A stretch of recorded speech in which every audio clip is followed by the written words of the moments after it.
오늘 본문 말씀을 빌립보서에서 읽었습니다. 근데 빌립보서는 에베소서, 골로새서, 또 빌레몬서와 함께 바울의 옥중 서신 중에 하나입니다. 바울이 옥에서 쓴 그런 서신이죠. 기록 연대는 대략 주후 62년으로 추정합니다. 바울이 순교를 당한 시기가 주후 65년이잖아요.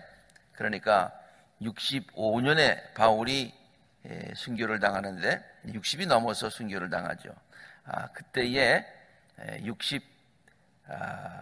62년에 썼다고 그러니까 빌립보서는 바울이 자신의 신앙 여정을 돌이켜 보면서 노년에 또 말년에 이것을 쓴 것이다 라는 것을 알 수가 있습니다.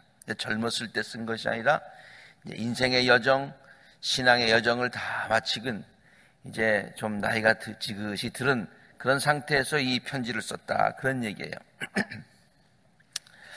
바울이 빌립보서를 말년에 썼다는 것에 주목하는 이유는요, 빌립보서에 나타난 바울의 성품이 바울이 젊었을 때와 너무 다른 것을 발견할 수 있기 때문입니다. 바울의 젊었을 때의 모습이 제일 많이 나타나 있는 게 사도행전이죠. 사도행전에 나타난 바울의 모습과 지금 빌립보서에 나타난 바울의 모습이 완전히 다르다, 그런 얘기예요. 빌립보서에 나타난 바울의 성품을 몇 가지 단어로 한번 표현해 본다면 다음과 같은 것일 것입니다. 성숙함, 그리고 부드러움, 그리고 넓은 마음. 그런데 바울의 본래 성격, 특별히 바울이 젊었을 때의 모습은 그런 단어들과는 전혀 어울리지 않는 것이었습니다.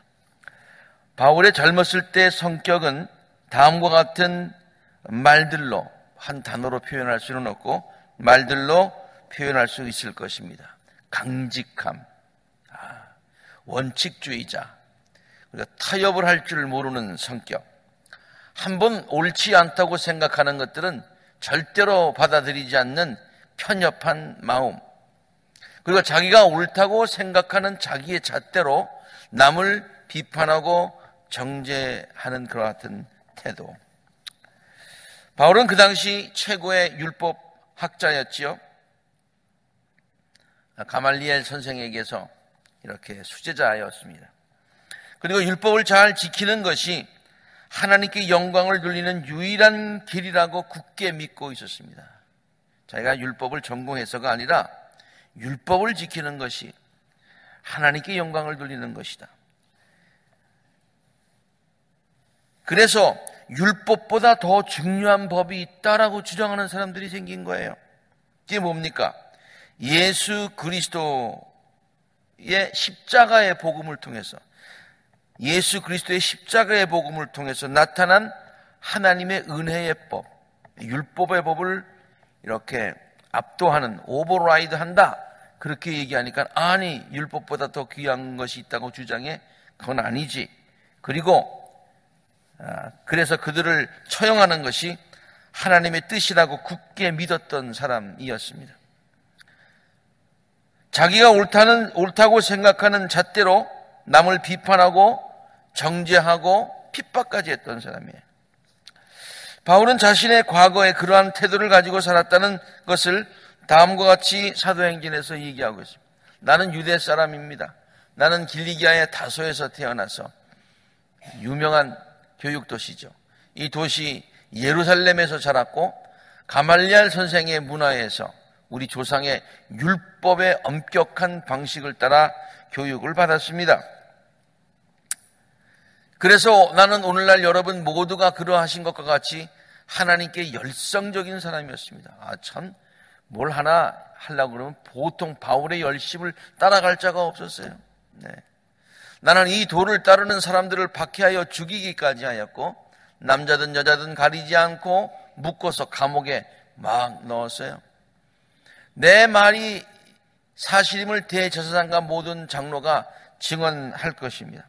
나는 그들에게서 다마스쿠스에 있는 동포들에게 보내는 공문을 받아서 다마스쿠스로 길을 떠났습니다. 다메섹이라고 우리가 알고 있죠. 나는 거기에 있는 신도들까지 잡아서 예루살렘으로 끌어다가 처벌을 받게 하려고 했던 것입니다. 자기가 생각하는 틀에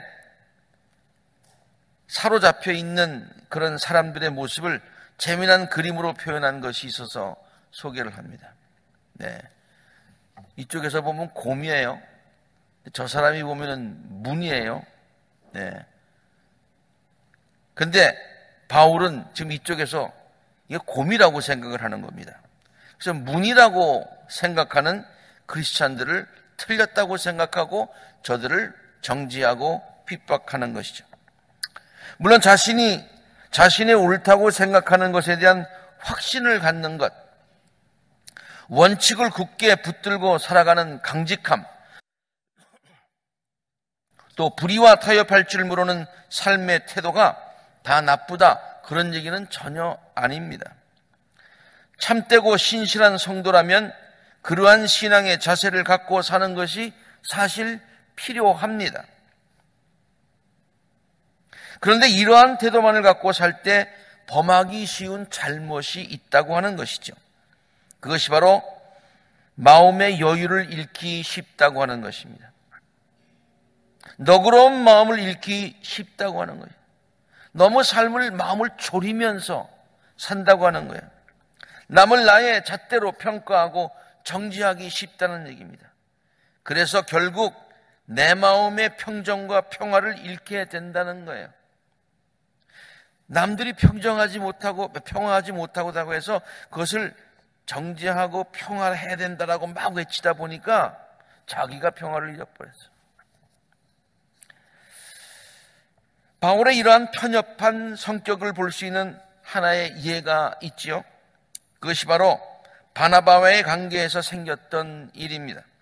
우리가 잘 알듯이 바나바는 바울이 회심한 후에 아무도 그를 믿어주지 않았는데 그를 믿어주고 이해해주고 또 사도들에게 잘 소개해 주었던 사람입니다. 바울이 자기 고향에 내려가서 운둔하고 있었을 때에 안디옥 교회에서 함께 사역하자고 그를 초청한 사람도 바나바였습니다. 그래서 운둔 생활을 하던 바울을 불러다가 이제 하나님의 일을 시작하게 한, 그러니까 사람도 소개해주고 일자리도 소개해주고 그런 것 아닙니까? 이런 의미에서 바나바는 바울에게 큰 은인이었습니다. 또한 바나바는 바울과 함께 1차 전도 여행을 갔던 사람이었습니다. 그래서 동락했고요. 같이 사역도 감당을 했습니다. 그런데 바울은 2차 전도 여행을 떠나기 전에 바나바와 심히 다툽니다. 얼마나 심히 다퉜으면 성경에 심히 다퉜다고 그렇게 기록하고 있겠습니다. 이유는 바나바의 조카인 마가라고 불리우는 요한이란 청년 때문이었습니다. 그는 바울과 함께 1차 전도 여행 때에 동행을 했었었죠. 그런데 도중에 힘들다고 돌아가 버린 적이 있었습니다. 나이가 어려서 그랬죠. 그러나 외삼촌 바나바는 그를 2차 전도 여행에 다시 데려가자고 제안을 했습니다. 그때는 너무 어려서 그랬고 철이 없어서 그랬는데 이제 다시 한번 기회를 줍시다 그랬어요. 그런데 바울은 끝까지 반대하는 거예요. 성경은 그 당시 상황을 다음과 같이 자세하게 설명해 주고 있습니다. 며칠 뒤에 바울이 바나바에게 말하기를 우리가 주의 말씀을 선포한 여러 도시로 신도들을 다시 찾아가서 그들이 어떻게 지내고 있는지를 살펴봅시다 그렇게 했어요. 그런데 바나바는 마가라는 요한을 데리고 가려고 하였지요. 그러나 바울은 밤빌리아에서 자기들을 버리고 함께 일하러 가지 않은 그 사람을 데리고 가는 것을 좋게 여기지 않았어요. 그러니까 힘들어서 간 건데 바울은 우리를 버리고 갔다고 그렇게 생각을 하는 거지요. 그래서 그들은 심하게 다툰 끝에 서로 갈라서고 말았어요. 바나바는 마가를 데리고 배를 타고 구브로, 키프로스라고 그러죠. 거기로 갔고요. 그러나 바울은 신라를 택해서 신도들로부터 주의 은혜가 함께 있기를 바라는 인사를 받고 길을 떠났어요. 완전히 헤어졌다 그렇게 성경이 이야기하고 있습니다. 이렇듯 바울은 자기가 생각할 때 옳지 않다고 하는 것을 끝까지 받아들이지 못하는 성격이었던 것입니다. 마가라는 청년이 잘못했던 것은 사실입니다. 그러나 마가는 자기 은인 바나바의 조카 아닙니까? 그리고 또 어린 청년 아닙니까? 바나바를 봐서라도 얼마든지 마가를 용서할 수 있었을 텐데 바울은 그런 성격이 아니었습니다. 바나바와의 관계보다도 더 중요한 것이 원칙이었습니다. 그래서 그들은 심하게 다투었고 결국 서로 갈라서게 되었던 것이죠. 이런 성격을 가진 사람은 쉽게 남에 대해서 섭섭한 마음을 가집니다. 조금 전에 말씀드렸듯이 이 청년은 너무 힘들어서, 그리고 앞으로 너무 힘들 것 같아서 그냥 도망간 거예요. 나 안 할래요. 그러고서 철없이 그냥 간 거예요. 근데 이걸 오해를 하는 거죠. 섭섭한 마음을 가지는 것이요. 어떻게 네가 나를 버리고 가냐, 뭐 이렇게 말이죠. 이게 섭섭한 마음을 잘 가집니다. 그리고 한번 그런 마음을 가지면 쉽게 풀어지지 않습니다. 그래서 소중한 사람들과의 인연이 멀어지거나 끊어지는 경우가 많이 있습니다. 그런데요, 사도행전에서의 바울의 모습은 그랬었는데요, 이 빌립보서에서 읽는 그 바울의 성품을 보는 관점에서 빌립보서를 보면은 바울의 성품이 완전히 바뀌었어요. 저는 오늘 설교 말씀을 준비하면서 우리가 바울의 성숙한 신앙 성품이라는 그냥 일반적인 그런 제목을 붙였습니다만은 사실 이런 제목을 붙이고 싶었어요. 바울이 확 바뀌었대요. 바울이 변해도 너무 변했대요. 뭐 이런 좀 너무 튀는 제목 같아서 그런 제목을 붙이지 않고 일반적인 제목을 붙였습니다만은 정말 변해도 아주 완전히 바뀐 바울의 모습을 빌립보서에서 볼 수가 있습니다. 남들에게 섭섭한 마음을 갖기보다는 남들을 넓은 마음으로 이해하는 것. 그럴 수도 있지. 이해해. 남들의 잘못을 보기보다는 남들의 좋은 점을 보면서 그들을 칭찬해주고 격려해주는 바울의 모습을 볼 수가 있습니다. 오늘 본문 말씀에서 바울은 다음과 같이 말합니다. 나를 생각하는 마음이 여러분에게 지금 다시 일어나는 것, 그동안에 잊어버렸던 걸 섭섭하게 생각하는 것이 아니라 다시 나를 생각하게 된 것에 대해서 고맙게 생각하는 거예요. 사실 여러분은 나를 항상 생각하고 있었겠지만 생각 안 할 수도 있었는데 그냥 생각하고 있었다고 인정해 주는 거예요. 네. 그것을 표시할 기회가 없었습니다. 이렇게 넓은 마음으로 이해하는 바울의 모습을 볼 수가 있습니다. 빌립보 교회는요, 바울이 2차 전도 여행을 할 때에 마게도냐로 건너가서 처음 세운 교회였습니다. 요즘 말로 표현하자면 유럽에 처음 생긴 교회라. 얼마나 애착이 가겠습니까? 그리고 처음에는 바울의 전도를 재정적으로 힘껏 도왔던 교회였습니다. 바울은 이 사실을 빌립보서 첫 부분에 기록하고 있지 않습니까? 나는 여러분들을 생각할 때마다 나의 하나님께 감사를 드려요. 나는 기도할 때마다 항상 여러분 모두를 마음에 두고 기쁨으로 간구하는데요, 여러분이 첫날서부터 지금까지 복음을 전하는 일에 함께 참여하고 있는 거예요. 전도여행을 같이 떠났다는 얘기가 아니라 뒤에서 기도해주고 재정적으로 후원해줬다는 그런 말입니다. 그런데 오늘 본문 말씀에 보면은 무슨 이유에서인지는 모르겠지만은 한동안 빌립보 교회가 바울을 지원하던 것을 중단했던 것 같습니다. 아니, 중단이 되었던 것 같아요.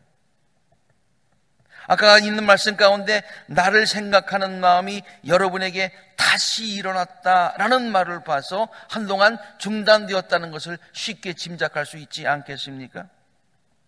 인간적으로 생각해 보면은 바울이 매우 섭섭했을 것입니다. 빌립보 교회는 바울을 재정적으로 돕고 있었던 유일한 교회였기 때문입니다. 우리 바울이 이렇게 많은 교회를 세웠는데요, 바울이 전도 여행을 할 때 많은 교회가 다 도운 것으로 우리가 쉽게 짐작할 수, 그렇게 어스움할 수 있겠지만 그렇지 않았던 것 같아요. 빌립보서 4장 15절에 보면은 빌립보의 교우 여러분, 아시는 바와 같이 내가 복음을 전파하는 초기에 마게도냐를 떠날 때에 주고받은 일로 나에게 협력한 교회. 주고받은 일이 뭡니까? 네. 바울은 그들에게 복음을 전했고 저들을 위해서 늘 기도해 줬고 축복해 주었고, 그리고 또 그 교회는 바울을 위해서 기도할 뿐만 아니라 재정적으로 주는, 이런 주고받은 일에 협력한 교회는 여러 번밖에 없습니다. 한 교회에서 서포트를 받았는데 그 교회를 바울이 굉장히 믿었고 그리고 사랑했는데 한동안 또 지원이 끊겼어요. 저들이 날 잊어버린 것 같아. 얼마나 섭섭했겠습니까? 바울의 영적 권위로 보아서는 그들을 얼마든지 책망할 수도 있었을 것입니다. 그런데 바울은 전혀 그들을 원망하거나 책망하지 않습니다. 오히려 그동안 복음 전파를 하는데 동참했던 빌립보 교인들에게 감사의 말을 전합니다. 나는 여러분을 생각할 때마다 나의 하나님께 감사를 드립니다. 그동안 빌립보 교인들이 못했던 것, 자기에게 섭섭했던 것, 그런 것들을 생각하면서 저들을 책망하는 것이 아니라, 잘못을 지적하는 것이 아니라 그건 다 덮어두고 잘한 것, 처음부터 도왔던 것, 이런 것 생각하면서 저들을 칭찬해주고 감사해주는 거예요. 그리고 다시 한동안은 끊어졌는데 끊어졌던 그것을 책망하는 것이 아니라 다시 시작하게 된 것을 칭찬해요. 4장 10절에 보면은 뭐라고 되어 있습니까? 나를 생각하는 마음이 여러분에게서 지금 다시 일어난 것을 나는 주님 앞에서 크게 기뻐합니다. 한동안 바울에게 재정 지원을 하지 못해서 바울이 겪었을 여러 가지 어려움을 때문에 지금 바울의 편지를 보니까 우리밖에 없었는데 우리가 그동안 못 도와서, 아니 바울이 그동안 얼마나 어려웠을까? 식사는 제대로 하셨을까? 뭐 이런 걱정을 하면서 자책을 혹시라도 빌립보 교인들이 할까봐 바울은 이런 얘기를 했습니다. 내가 궁핍해서 이렇게 말하는 것은 아닙니다. 실제로 궁핍했다는 얘기죠. 나는 어떤 처지에서도 그런데 스스로 만족하는 법을 배웠습니다. 나는 비천하게 살 줄도 알고 풍족하게 살 줄도 압니다. 배부르거나 굶주리거나 풍족하거나 궁핍하거나 그 어떤 경우에서도 실제로는 내가 비천했고 실제로는 내가 굶주렸고 실제로는 내가 궁핍했지만 그런 뜻 아니에요. 그런 어떤 경우에서도 적응할 수 있는 비결을 배웠습니다. 왜냐? 나는 능력 주시는 분 안에서 나는 모든 것을 할 수 있습니다.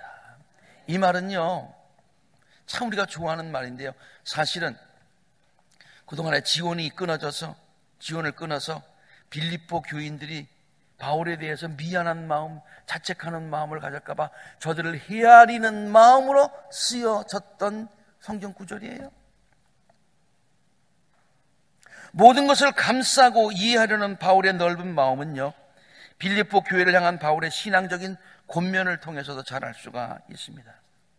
옛날에는 옳은 것이라고 생각하면 싸움을 통해서 관계가 끊어지더라도 그 자기의 주장을 관철하려고 했던 바울이에요. 그런데 지금 빌립보서에 나오는 바울의 모습은 완전히 달라졌어요. 빌립보 교회가 지금 좀 문제가 생긴 것 같습니다.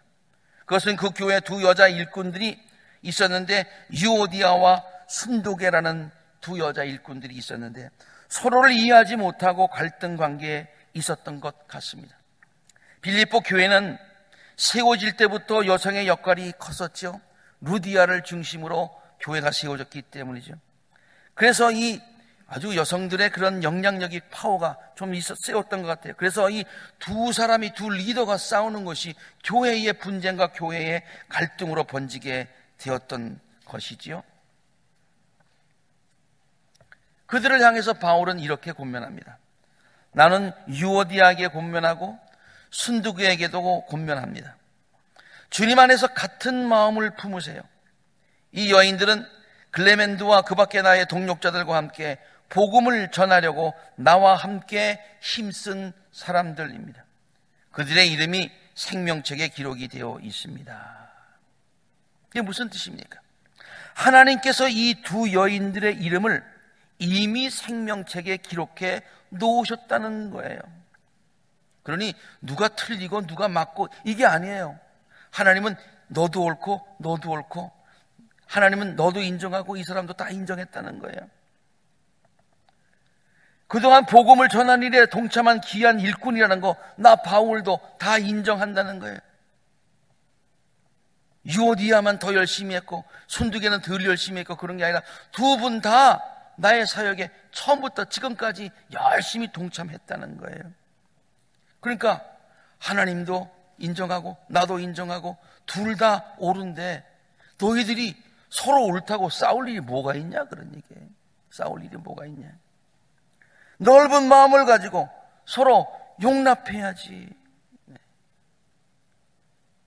따지고 보면 별일도 아닌데, 죽고 살 일도 아닌데, 천당 가고 지옥 갈 일도 아닌데 이미 생명책에 기록되어 있는데 뭘 가지고 싸우냐, 그런 얘기예요.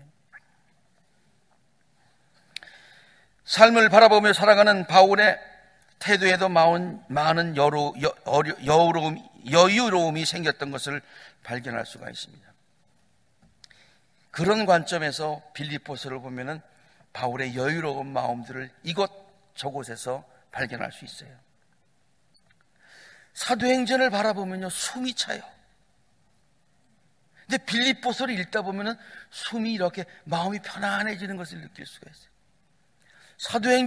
사도행전을 보면요, 바울이 목표 지향적인 사람이었던 것을 발견할 수 있습니다. 목표를 이루면 성공이고 목표를 이루지 못하면 실패라고 생각했던 사람이었습니다. 목표를 이루기 위해서는 조금의 쉼과 여유를 허락하지 않았던 사람이었습니다. 1차 전도 여행을 다녀왔어요. 그리고 돌아서서 2차를 갔어요. 돌아서서 3차를 갔어요. 그것도 바울이 댕긴 거리를 보면은 엄청난 거리예요. 그걸 다 어떻게 댕겼을까? 여러분, 터키가 작은 것 같죠? 차를 타고 댕겨보니까 말이죠, 가도 끝이 없는 것이에요. 자동차를 타고 가도 그런데 그걸 걸어서 갔다고 생각해보면 상상이 안 갈 정도예요. 3차 전도여행을 갔다 와고 이제 또 4차를 또 가려고 그래요. 그러니까 하나님께서 너 잠깐 쉬어라. 그러고서 보통 놔두면 안 되니까 저 감금해서 죄인의 몸으로 두었다가 한 2년 쉬게 하고 난 다음에 걸어가면 힘들까 봐 배 태워서 로마까지 보내신 거예요. 네. 성경에는 4차 전도여행까지만 나와 있습니다만 우리의 전승에 의하면은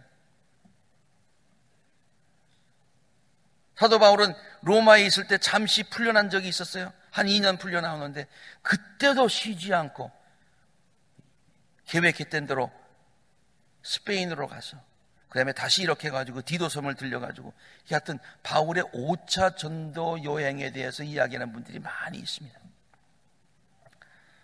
이런 바울의 그런 여정을 보면은 바울이 쉼없이 달려갔던, 참 목표를 향해서는 그냥 막 쉼없이 달려갔던 그런 바울의 성격을 엿볼 수가 있죠.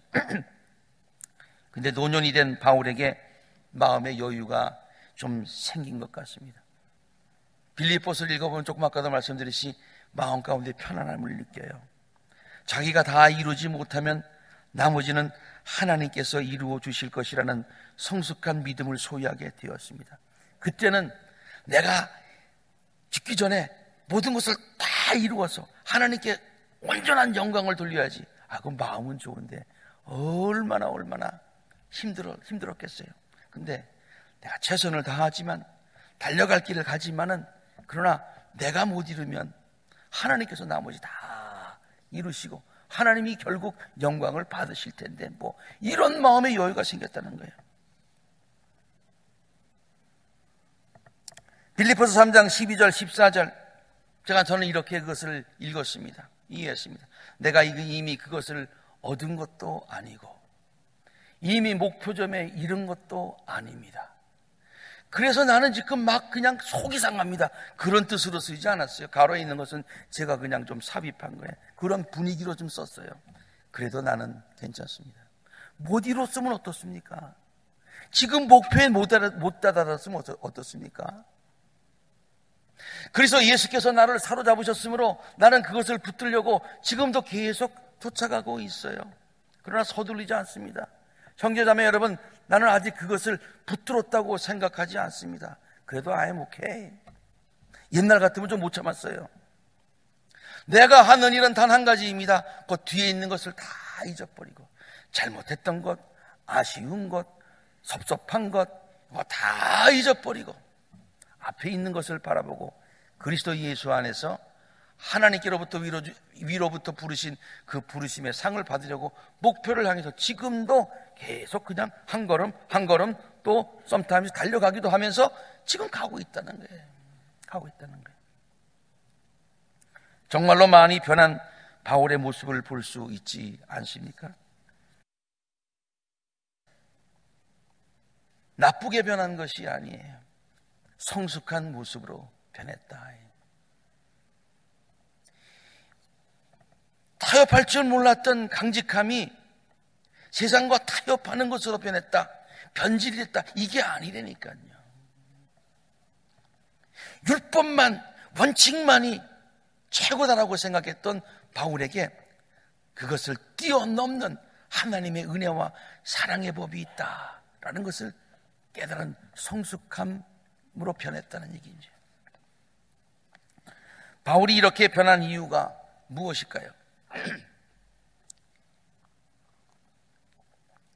제가 서두에 사도행전의 바울의 모습은 젊을 때의 모습이고 빌립보서의 바울의 모습은 나이 들었기 때문에 나이가 들었기 때문에 저절로 바울이 이렇게 성숙해졌다. 그렇게 생각하십니까? 물론 나이와 함께 삶의 폭이 넓어지고 깊이가 깊어지는 경우도 있습니다. 틀린 얘기는 아닙니다. 그러나 나이가 든다고 저절로 신앙의 인격이 성숙해지는 것은 아닐 것입니다. 나이가 든다고 저절로 더 신앙의 인격이 성숙해진다. 그 공식은 아니다. 그런 얘기예요. 오히려 나이가 들면서 더 고정적인 생각을 갖게 되고 자기만이 옳다는 생각을 하기 쉽고 사소한 일에 쉽게 노여워하게 되고 고집스러우는 경우도 상당히 많이 있기 때문입니다. 그러면 성숙한 신앙의 성품을 갖게 되는 비결이 어디에 있습니까? 그런 관점에서 빌립보서를 읽어보니까 빌립보서에 나타난 바울의 성품이 성숙하고 정말 아주 부드럽고 넓은 마음을 갖게 되었는데 그래서 바울은 이렇게 하면 나처럼 된다 그렇게 얘기하지는 않았습니다. 그런데 빌립보서를 또 보고 또 보면은 바울이 그러한 마음의 여유를 가질 수 있었던 비결이 여기에 있었구나라는 것을 발견하게 됩니다. 첫째로는 그러한 신앙의 성품을 갖기 위해서 골똘히 생각하고 바라고 노력해야 한다는 것입니다. 이 말씀을 왜 드리는 거 아니? 그냥 가만히 있으면요 나이가 들어가면 들어갈수록 점점 더 고집스러워지고 점점 더 편협하게 되면 되지 저절로 되는 것은 아니더라. 그러니까 항상 신앙의 성숙을 위해서 무엇이 참된 것이고 무엇이 덕스러운 것인지를 항상 골똘히 생각하고 그것을 바라고 그리고 그것을 구하고 그리고 노력하는 삶이 필요하다 그런 얘기예요. 바울은 빌립보 교인들에게 다음과 같이 권면합니다. 마지막으로 형제자매 여러분, 내가 여러분을 권면합니다. 무엇에든지 참된 것과 무엇에든지 경건한 것과 무엇에든지 옳은 것과 무엇에든지 순결한 것과 무엇에든지 사랑스러운 것과 무엇에든지 명예롭고 덕이 되고 칭찬만한 것 덕이 되는 것, 옳고 그르고 이게 아니라 무엇이 덕이 될까? 무엇이 교회의 덕이 될까? 무엇이 옳은가가 아니라 무엇이 덕이 될까라는 이와 같은 차원에서 생각하는 것을 골똘히 한번 생각해 보십시오. 골똘히 생각해 보시죠. 지금 당장 그 모든 성품을 다 소유할 수 있다는 것이 아닙니다. 그러나 그것들을 골똘히 생각하고 그것들을 이루기 위해서 부단히 노력해야 한다는 권면의 말씀이죠. 두 번째로, 넓고 여유로운 마음을 갖게 된 비결은요, 빌립보서 읽어보니까 바울이 이런 권면을 하는 거 봐서 바울도 그런 생각을 가졌기 때문에 마음이 넓어진 것 같아요.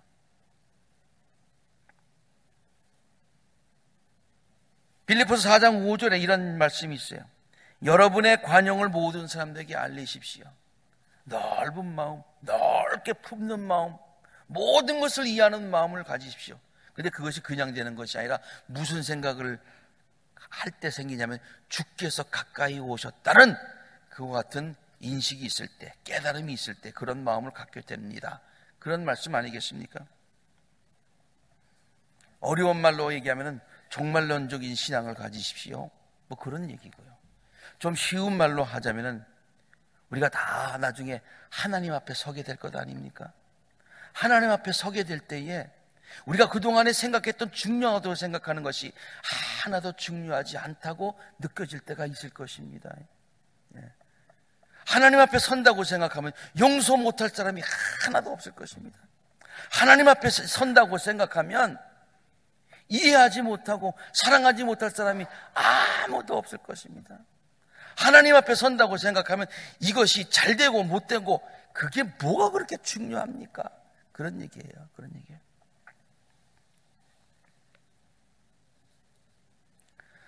언젠가는 주님 앞에 서게 된다는 것을 깨닫게 되면 넓은 마음으로 세상을 바라보며 사람을 바라볼 수가 있게 돼요.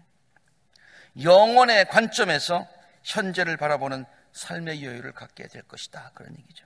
마지막으로 바울은 이러한 성숙한 신앙의 성품은 물론 계속해서 골똘히 생각하고 노력하고 그 다음에 해야 되지만은 그래도 안 되는 경우가 많다는 거예요. 그래도 안 되는 경우가 많다는 거예요. 누가 어떻게 가능하냐? 주님이 도와주셔야 된다는 얘기예요. 주 안에서 가능하다는 얘기입니다. 그래서 빌립보서 4장 2절에 이런 말씀을 하고 있죠. 주님 안에서 같은 마음을 품으십시오.